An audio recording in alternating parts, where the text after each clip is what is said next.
नमस्कार मित्रांनो, मी स्वाती तोरसेकर एशा पृथ्वीमध्ये तुमचं स्वागत करते. अमेरिकन जनतेने आपल्या मताचा कौल दिलेला आहे आणि त्यांनी एक स्पष्ट इशारा दिलेला आहे. इशारा असा आहे, की आम्हाला गृहीत धरू नका. कुठलीही गोष्ट तुम्ही आमच्या माथ्यावर माराल आणि आम्ही मुकाटपणे ती गिळून टाकू, ही अपेक्षा आता सोडून द्या.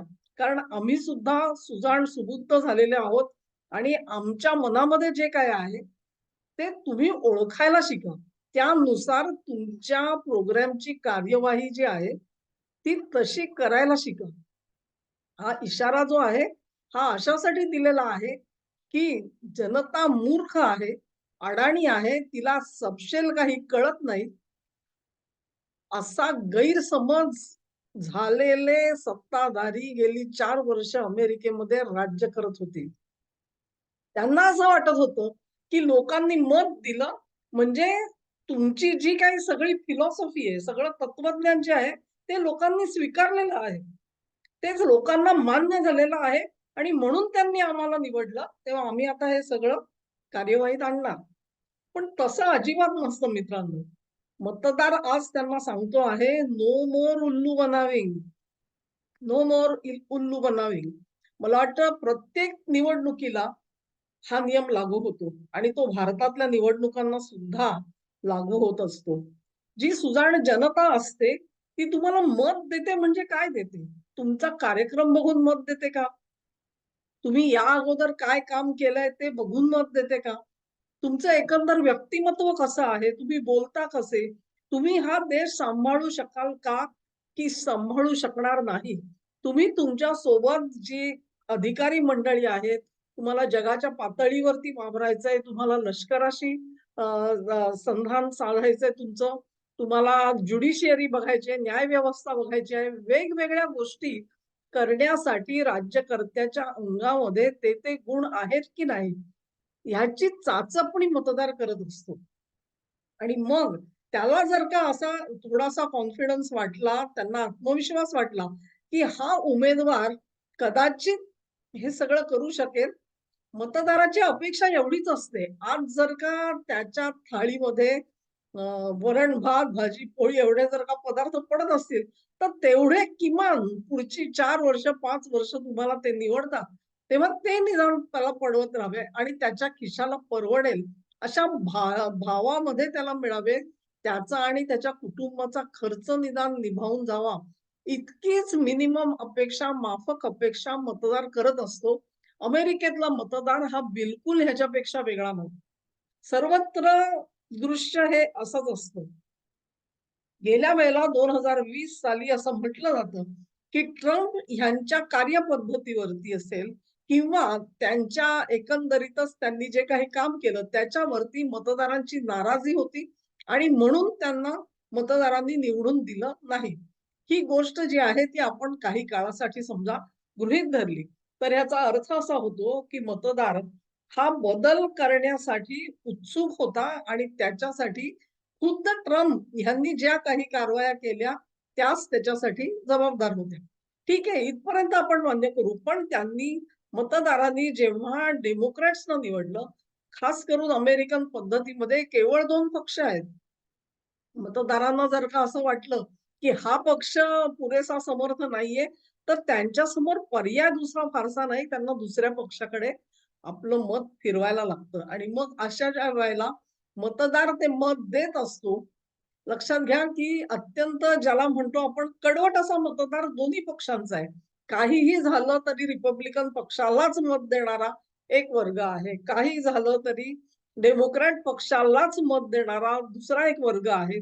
ह्यांच्या दोघांच्या मध्ये एक मतदारांचा वर्ग असा आहे, की तो त्याच्या बुद्धीला त्या निवडणुकीमध्ये जे पटेल त्याप्रमाणे मतदान करतो.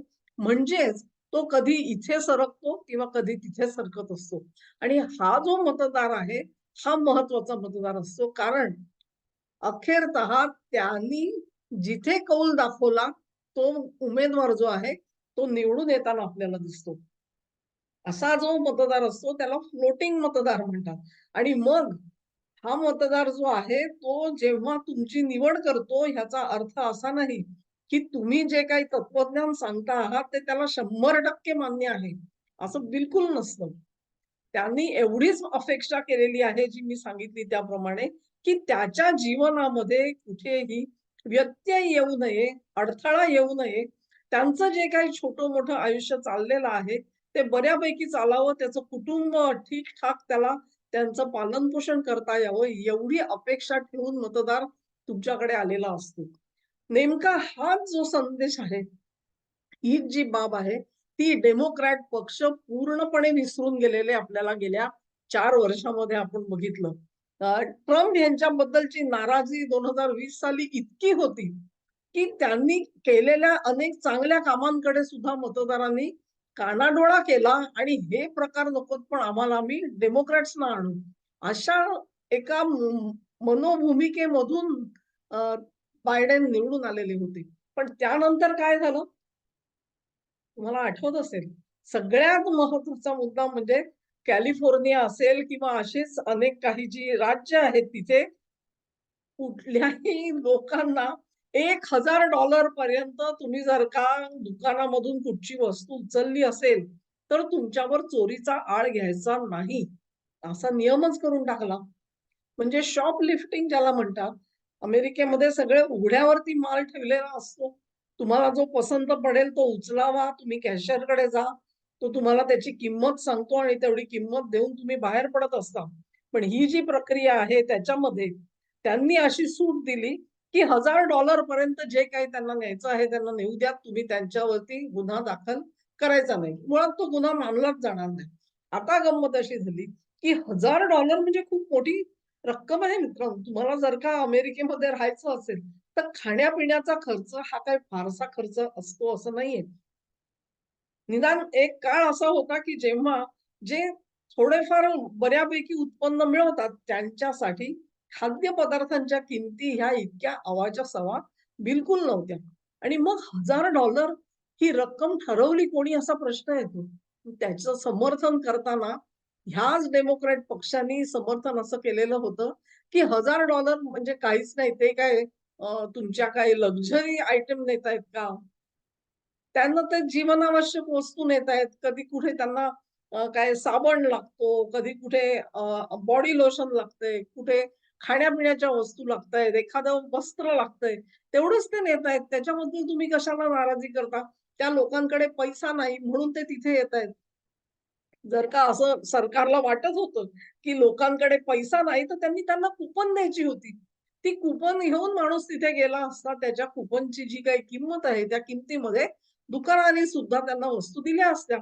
पण ते न करता म्हणजे सरकारच्या तिजोरीला तोशीस न लावता, दुकानदाराच्या प्रॉफिटमधून त्यांनी ह्या सगळ्यांना पोसावं, ही जी अपेक्षा करण्यात आली, त्याच्यामधून किती रिझेंटमेंट असेल, लोक किती चिडचिडे झाले असतील तुम्ही कल्पना करू शकता. एक वेळ अशी आली असं म्हणतात, की अमेरिकेच्या स्टोर्समध्ये अखेर स्टोअरवाल्यांनी पुरेसा माल ठेवायचं सुद्धा बंद केलं. म्हणजे ज्याच्या किमती खूप जास्त आहेत असा माल फारसा तिथे ठेवला जात नाही. कारण काय तो कोणी येऊन उचलून घेऊन जातो आणि त्याला तुम्ही अडवू शकत नाही.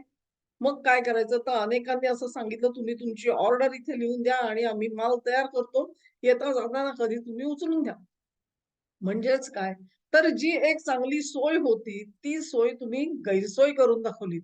आणि हा जो बदल आहे, तो कुठल्या माणसाच्या जीवनामध्ये झाला लक्षात ठेवा.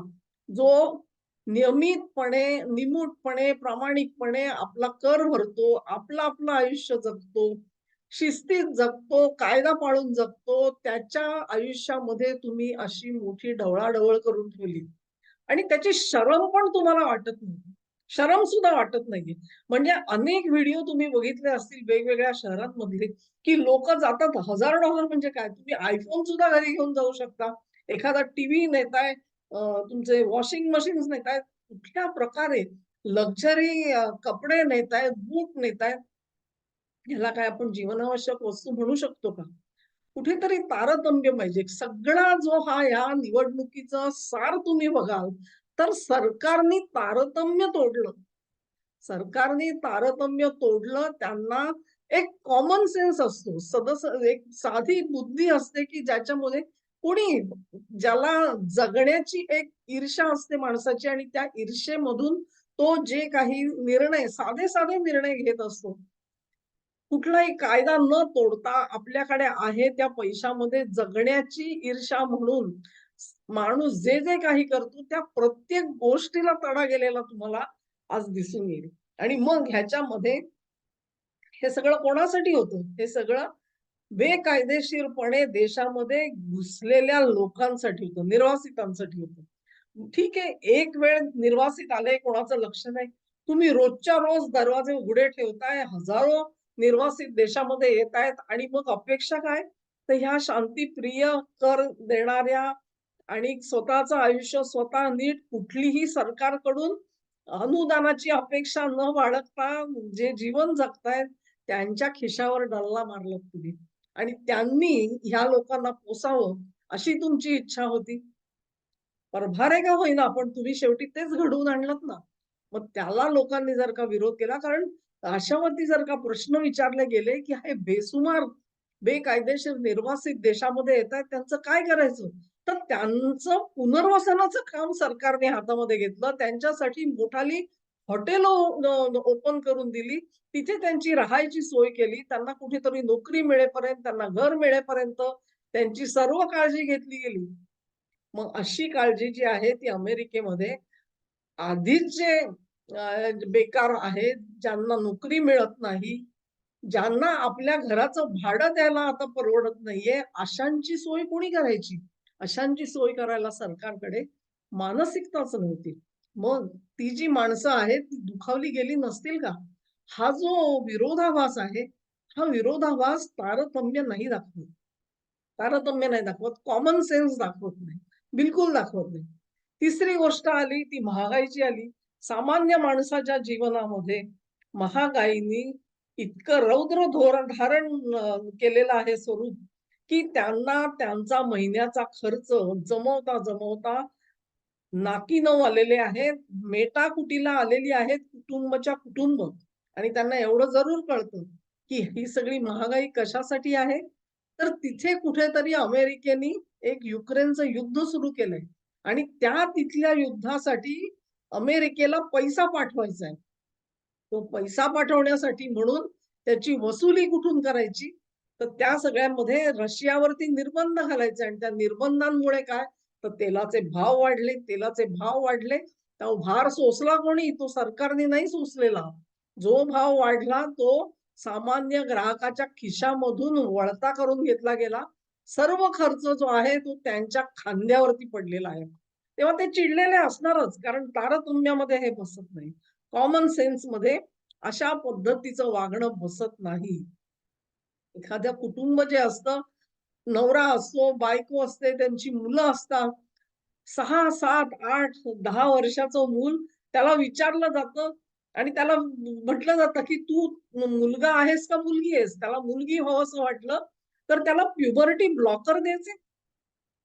त्याच्या शरीरामध्ये जे हार्मोन्स तयार होतात, त्या हार्मोन्सना प्रतिबंध करणारी औषधं द्यायची, त्यांची ऑपरेशन्स करायची आणि हा सगळा खर्च कुठून? हा सगळा खर्च करदात्याकडून वसूल केला जात होता. असं लहान मूल, जे अजाण मूल, ज्याला काही कळत नाही, त्या मुलानी अजाणतेपणाने डॉक्टरकडे जर का अशी इच्छा व्यक्त केली, तर तो डॉक्टर त्याला ऑपरेशनसाठी घेऊन जायचा आणि आई-वडिलांची परवानगी आवश्यक नाही, असा नियम राज्याने तिथे बनवला. ह्याला तुम्ही तारतम्य म्हणता? ह्याला तारतम्य म्हणू शकता का तुम्ही सांगा? तुम्ही जर का आपल्या कायद्यामध्ये 18व्या वर्षापर्यंत कोणीही व्यक्ती कॉन्ट्रॅक्ट करायला लायक नाही असं आपण समजतो. कारण ती संज्ञान नाहीये.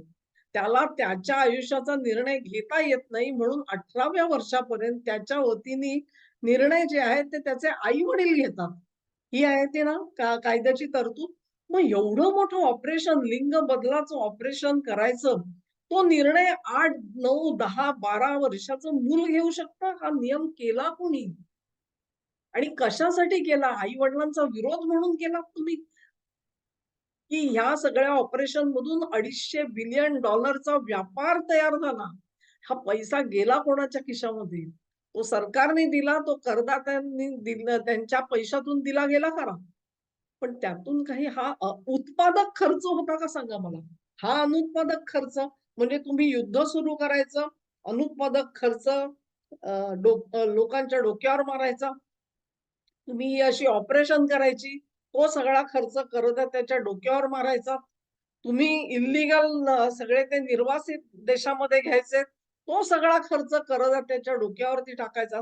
मग त्या करदात्याला ज्या 4 सवलती पाहिजे असतात, त्या जर का तुम्ही विचारायला गेलात, तर ते म्हणतात, "सरकारकडे पैसा नाही."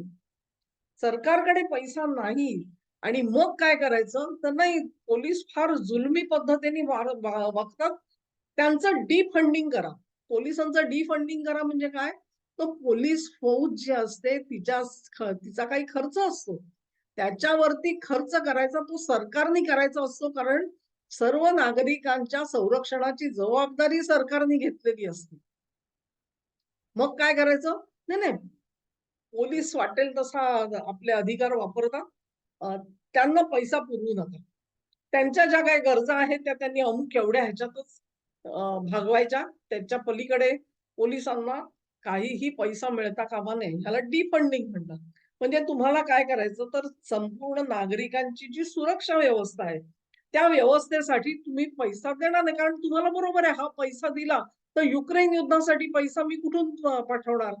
लिंग बदलाच्या ऑपरेशनसाठी मी पैसा कुठून देणार? तो पैसा जर का मला हवा असेल, तर मला पोलीस फोर्सवरती खर्च करायला वाव उरलेला नाही. त्या पोलिसांचं डिफंडिंग करा आणि दुसऱ्या बाजूने काय म्हणायचं? गन कंट्रोल आणा. सामान्य माणूस आज जर का पोलीस तुमचं संरक्षण करायला असमर्थ असेल, तर तुम्हाला तुमचं स्वसंरक्षण करता येतं. अमेरिकेमध्ये स्वसंरक्षणासाठी तुम्हाला परवाना घेऊन शस्त्रास्त्र सुद्धा बाळगता येतात. ती शस्त्रास्त्र बाळगण्याची परवानगी आम्ही काढून घेऊ म्हणून ठामपणे सांगतायत.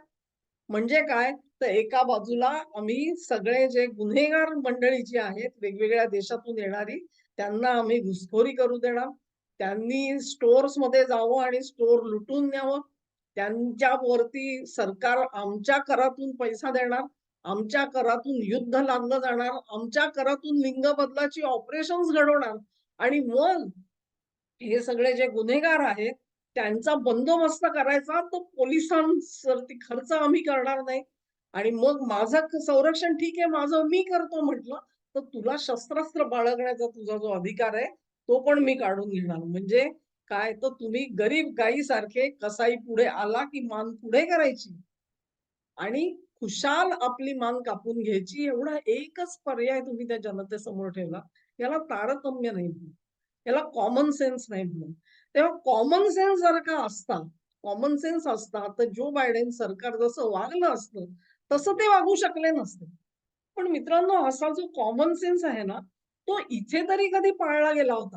तुम्हाला 10 वर्ष यूपीएसची कारकीर्द आठवत असेल, तर असा जो कॉमन सेन्स आहे, तो किती वेळा मिसिंग होता, ह्याची गणती उरलेली नाहीये. आणि तसं नसतं, तर ते जे कम्युनिटी बिल आलेलं होतं ना, म्हणजे एखाद्या शहरामध्ये जर का दंगा झाला तर त्या दंग्यामध्ये जे काही नुकसान होईल, ते नुकसान कोणी भरून द्यायचं?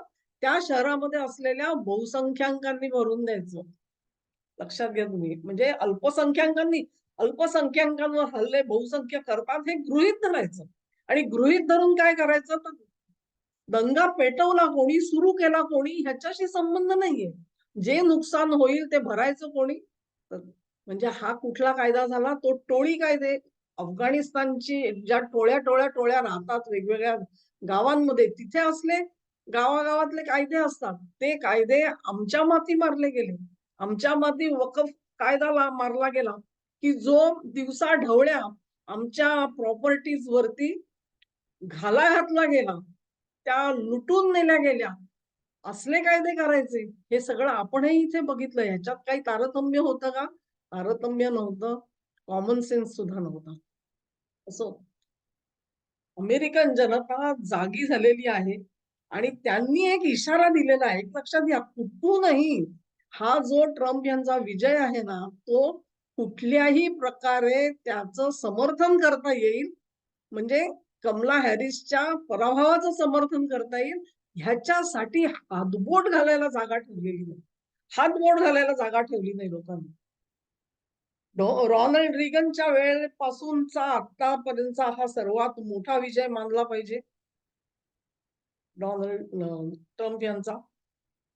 त्यांना केवळ अध्यक्षपद मिळालं असं नाही, सिनेटमध्ये त्यांचं बहुमत झालंय, काँग्रेसमध्ये बहुमत झालेलं आहे, तिन्ही ठिकाणी बहुमत मिळालं. इतकंच नाही तर पॉप्युलर व्होट सुद्धा ट्रम्प यांनी मिळवले. म्हणजे काय, तर संपूर्ण देशामध्ये जितके मतदार आहेत त्या मतदारांची जर का तुम्ही विभागणी केली तर कमला हॅरिसना जितक्या लोकांनी मत दिलं त्यापेक्षा कितीतरी जास्त होतं ही डोनाल्ड ट्रम्पना मिळालेली. म्हणजे 2016 साली ज्यावेळी हिलरी क्लिंटन हरल्या तेव्हा असं म्हटलं गेलं नाही ते काय ते इलेक्टोरल व्होट्स आहेत ना त्याच्यामध्ये हिलरी हरल्या, पण पॉप्युलर व्होट मध्ये हिलरी जिंकलेल्या होत्या असं एक समर्थन केलं गेलं होतं, तुम्हाला आठवत असेल. तेही करायची संधी ठेवली नाहीये मतदारांनी. मतदारांनी ट्रम्पना पॉप्युलर व्होट पण दिलं, इलेक्टोरल व्होट पण दिलं, सिनेट पण दिलं, अध्यक्षपद पण दिलं, काँग्रेस पण दिलेली आहे, सगळीकडून दिली. तेव्हा आता तरी आता इतका दारुण पराभव झाला त्याच्यानंतर तरी डेमोक्रॅट पक्षाला जाग आली का? जाग आलेली नाही. कारण काय, कार्यपद्धती काय आहे लक्षात घ्या तुम्ही. भारतामध्ये पण तेच आहे. भारतामध्ये शेतकरी आहेत, शेतकऱ्यांचे प्रश्न असतात. दलित आहेत, दलितांचे प्रश्न असतात. विद्यार्थी आहेत, विद्यार्थ्यांचे प्रश्न असतात. कामगार आहेत, कामगारांचे प्रश्न असतात. असं करत करत करत करत समाजाचं वर्गीकरण करायचं. कुठूनही एकसंध समाज एकत्र येईल आणि देशाचा विचार करून तो मत देईल ही परिस्थिती ठेवायचीच नाही. ही जी कार्यपद्धती आहे ही अमेरिकेमध्ये तिथल्या लिबरल्सनी केलेली होती. पण त्यांचं दुर्दैव असं की या वेळेला ट्रम्प यांना मत देणारे केवळ रेड नेक व्हाईट नव्हते, श्वेतवर्णीय नव्हते. त्यांना कृष्णवर्णीयांची खूप मोठ्या प्रमाणात मतं मिळाली. ट्रम्प यांना मत देणारे केवळ पुरुष नव्हते, त्यांना मत देणारा खूप मोठा स्त्री वर्ग होता. त्यांना मत देणारे सगळे मुस्लिम नव्हते. अनेक मुस्लिमांनी ट्रम्पना मत दिलं कारण त्यांना कळत आहे की जर का मध्य पूर्वेमध्ये अशीच युद्ध चालू राहिली तर मरतायत मुसलमान, दुसरे कोणी नाही मरत आहेत तिकडे, दुसरे नाही. आणि हे युद्ध कोण पेटवत होतं तर ते डेमोक्रॅट पेटवत होते. तेव्हा कुठूनही मुस्लिम जर का बळी पडणार असतील तर ते थांबवणारा एकच नेता आहे आणि त्याचं नाव ट्रम्प आहे हे त्यांना सुद्धा कळतं. तेव्हा एक संघ मुस्लिम मतपेटी सुद्धा कमला हॅरिस यांच्याकडे गेली नाही. कामगार त्यांच्या बरोबर टीमस्टर्स युनियन सारख्या लोकांनी त्यांना एन्डोर्समेंट देण्याचं नाकारलं, आठवत असेल तुम्हाला. सर्व श्वेतवर्णीयांनी सर्व प्रकारचे मतभेद बाजूला ठेवून एकत्र येऊन मतदान केलेलं दिसलं. अगदी भारतीय सुद्धा एन ब्लॉक डेमोक्रॅट्सला मत आतापर्यंत देत होते, परंतु असं सांगितलं जातं की जवळजवळ 30 ते 35% भारतीयांची मतं या वेळेला ट्रम्प यांच्याकडे झुकलेली होती. तेव्हा तुम्ही कुठलाही वर्ग घ्या, तरुण घ्या, तरुणांनी मतं दिली का ट्रम्पना? तरुणांनी दिली मतं. ते काय त्यांच्या स्त्रियांनी मतं दिले. सर्व म्हणजे एक तुम्ही ज्या डिव्हिजन्स करत होता, समाजामध्ये जे भाग पाडत होता आणि त्या डिव्हाइड अँड रूल, फोडा आणि झोडा नीतीमधून तुम्हाला राज्य करायचं होतं, तो जो तुमचा डाव आहे तो जनतेने सपशेल हाणून पाडलेला आहे. सपशेल हाणून पाडलाय, परंतु हे सगळं डोळ्यासमोर असून सुद्धा झापडं लावलेला माणूस काय करतो याचं उदाहरण कमला हॅरिस यांनी दिलं. त्यांनी भाषण केलं आणि त्यांनी आपला पराभव मान्य सुद्धा केला. पराभव मान्य केला, पण त्यांनी एक सांगितलं की आम्ही तुमच्या हातामध्ये सत्ता सोपवतोय आणि शांततापूर्ण रीतीने सत्तांतर होईल, तुमच्या हातामध्ये सूत्र दिली जातील याची सुद्धा ग्वाही दिली. पण त्यांनी काय सांगितलं? त्यांनी हेच सांगितलं की आमच्या पक्षाचा जो कार्यक्रम आहे त्या पक्षाच्या कार्यक्रमासाठी आम्ही लढतच राहणार. आम्ही गर्भपाताला संमती मिळू देणार नाही. गर्भपाताची संमती जी आहे ती आम्ही रद्द करू देणार नाही. आम्ही लिंग बदलाची ऑपरेशन्स कॅन्सल करू देणार नाही. आम्ही निर्वासितांच्या मागे उभे राहू. सगळं जे काही डेमोक्रॅट पक्षाचा कार्यक्रम होता, त्या कार्यक्रमाला मतदार नाराज झालाय, ह्याची कुठेही नोंद घेतलेली त्या भाषणामध्ये दिसली नाही. आम्ही तेच परत-परत करू म्हणून त्यांनी ग्वाही दिलेली आहे आणि त्याचा अर्थ असा, की इथून पुढे डेमोक्रॅट पक्ष कदाचित अमेरिकेच्या समाज जीवनामध्ये खूप मोठाली आंदोलनं घडवून आणू शकतो. जी परिस्थिती भारतामध्ये आहे, इथे कुठलं शेतकरी आंदोलन असेल, खलिस्तानसाठीचं आंदोलन असेल, सी साठीचं आंदोलन असेल, उद्या वकफ ॲक्टसाठी आंदोलन इथे निर्माण केलं जाईल माहिती नाही. पण ही जी आंदोलन करण्याची जी कार्यपद्धती आहे, ती कार्यपद्धती जर का अमेरिकेत अवलंबली गेली, तर कोणालाही आश्चर्य वाटता कामा नये. याचं कारण असं, की मतदारांनी कान टोचलेत हो. कान टोचलेत त्यांचे. पण जो संदेश दिलाय ना, तो मेंदूपर्यंत पोहोचावा लागतो. तसा पोहोचलेला दिसत नाहीये. कमला हॅरिस बाईसाहेबांनी जे भाषण केलं निरोपाचं, ते भाषण आपण ऐकून बघा. तुम्हाला माझा मुद्दा जो आहे, तो अगदी व्यवस्थित लक्षात येईल. त्यांनी जे मुद्दे आणि आपण ते कशा-कशावरून आंदोलन उभं राहू शकतं, ह्याची मोठी यादीच त्यांनी थोडक्यात आपल्या समोर वाचून दाखवलेली आहे. असो, त्यांना शिकायचं नसेल तर शिकू नये नाही शिकले तरी हरकत नाही. भारतामधले जे राजकीय पक्ष आहेत आणि त्याच्यामध्ये मी केवळ भाजपचे विरोधक नाही, मी भाजप सकट त्यांचे जे समर्थक पक्ष आहेत, त्यांनी सुद्धा या सगळ्या गोष्टींची नोंद घ्यावी, अशी प्रचंड मोठ्या महत्वाची घटना अमेरिकेत घडलेली आहे. एका लोकशाहीमधला मतदार शांततापूर्ण मतदान करून जो संदेश देऊ शकतो आणि महत्वाचा संदेश देऊ शकतो, तो अमेरिकन जनतेने दिलेला आहे. सामान्य जनता ही अशीच असते, कुठल्याही देशामधली असो, तिचं वर्तन हे असंच राहणार. त्यांच्या ज्या ॲस्पिरेशन्स आहेत, त्यांच्या ज्या आशा, आकांक्षा आहेत, त्यांना प्रतिसाद कसा द्यायचा, हे राजकीय पक्षांनी शिकून घ्यायला पाहिजे, दोन्हीकडच्या देशामध्ये. केवळ तसं नाही, अगदी युरोपातल्या जनतेसाठी सुद्धा तो इशारा आहे. युरोपातल्या राजकारण्यांसाठी सुद्धा इशारा आहे. हे काही आपल्याला विसरता येणार नाही. परंतु मला खात्री आहे, की मी जरी ही आशा व्यक्त केली, तरी देखील थोड्या दिवसामध्ये सर्व परिस्थिती पालटेल आणि जसं आपण भारतामध्ये अडीच आघाडीवरचं युद्ध म्हणतो, तसं अर्ध युद्ध जे आहे ते नागरी युद्ध म्हणून आपण स्वतंत्र विशेष सोय करताना दिसतो, त्याच्यावर विचार करताना दिसतो. ती पाळी अमेरिकेमध्ये आली, तर निदान मला तरी आश्चर्य वाटणार नाही. हा व्हिडिओ मित्रांनो तुम्हाला आवडला असेल अशी आशा करते. तुम्हाला आवडला असेल तर ही लिंक शेअर करा, व्हिडिओला लाईक करा, चॅनेलला सबस्क्राईब करा आणि तुमचं सहकार्य माझ्यासोबत कायम राहू द्या. नमस्कार.